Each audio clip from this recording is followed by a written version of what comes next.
healthcare. You made him happy. You brought him back. I saw that year after year, and it was amazing. And well, I didn't want to go there. But it was amazing how obviously you appeared in the pictures, and you wrote more and more stories. We all were wondering, who is this new talent that he's promoting? Then he became his wife, so I understood the whole thing. But you really brought a whole new life to him. And it was wonderful to see that. And I know that you will carry on with his legacy. He called me the Austrian oak. Always said, oak. How are we doing, oak? I said, what? I said, you call me the oak. I said, let's assume for a second the oak is taken now. So I cannot call you the oak. Because of your strength. I call you the palm tree. It's the palm tree. Whenever they have the storms, the winds, the hurricanes and all this stuff, those palm trees stay there. Whereas other trees get ripped out of the ground, homes get ripped out of the ground, cars are flying around when they have those hurricanes. But the palm tree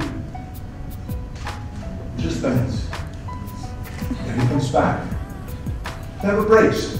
Till today, I've always bothered to me with a peer, a friend, and I was a fan of the magazine because it has so much passion. Because when I came back to competition, it kept my enthusiasm all these years, because when you read the magazine, it has different articles about bodybuilders, about the current bodybuilder, about supplement nutrition. Very has a lot to do with the human element about training. And it's inspirational because I've always been an avid reader of different magazines besides Muscle Fitness, but Bob's magazine had a touch because he had passion. All of us who love bodybuilding, who devoted our lives to fitness, we're so lucky that Bob devoted his life and his life to this sport, because in so doing, he touched millions around the world. You made the dreams happen. You made the goals happen. And together with your perseverance and your core values, you built a publishing empire. But you're up there writing another book, and it's called Hardcore Bodybuilding in Heaven. Good friends are like rare jewels in life, difficult to find and impossible to replace. Godspeed. Going to any sorts of events with Bob, I get the Arnold. I would excuse myself to go to the ladies' room, and women would follow me and throw things over the bathroom door. Please show this to Bob. Please give me this. Please, please, these are my underwear. Please show this to Bob. He needs to see me.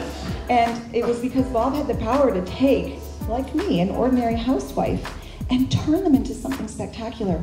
Live the dream. See something in yourself you never saw before.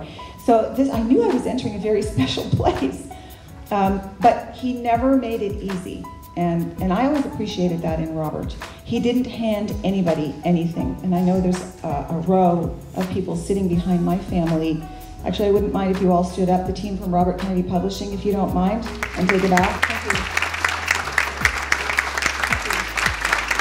Thank you. He never made anything easy for them or me, and I appreciated that very much, because he wanted people to earn what they got legitimately.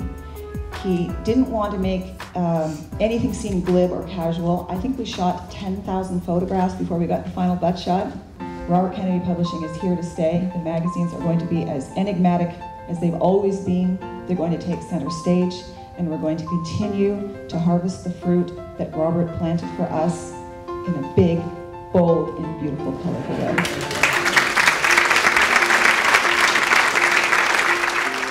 What I loved about him the most was his terrific sense of humor. He was so witty, like all these British people do, and we were always trying to one-up each other with the wit. He's my mentor. He's one of my really good friends, and I still haven't really come to terms with him not being here. Miss the guy. He was a great influence in my life and in the industry. Thanks, Bob. I always called him the Renaissance man. He was so talented in so many different areas. And he believed in me and told me that I could be someone bigger and better than just bodybuilding, or just an athlete, and a better father, a better husband. Every time I saw him, there was that sparkle in his eyes. It was either about fitness or about Tosca, just about living.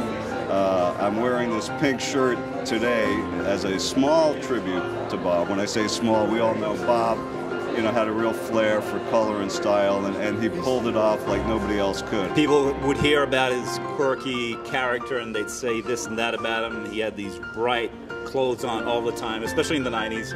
And I would just say, I love Bob. I love Bob because he gave me my start in physique photography. It was 1991.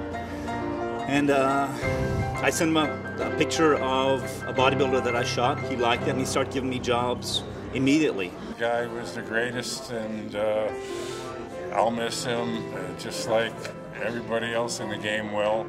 And what can I say? It's really sad that he's gone.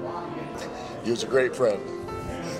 On Easter Sunday, Robert expressed that he would like to give this painting to you. He put a lot of thought and love into it, and it's been something that he's been working on for quite a few years, and I think it shows what a great and colorful man he thought you were, excuse me.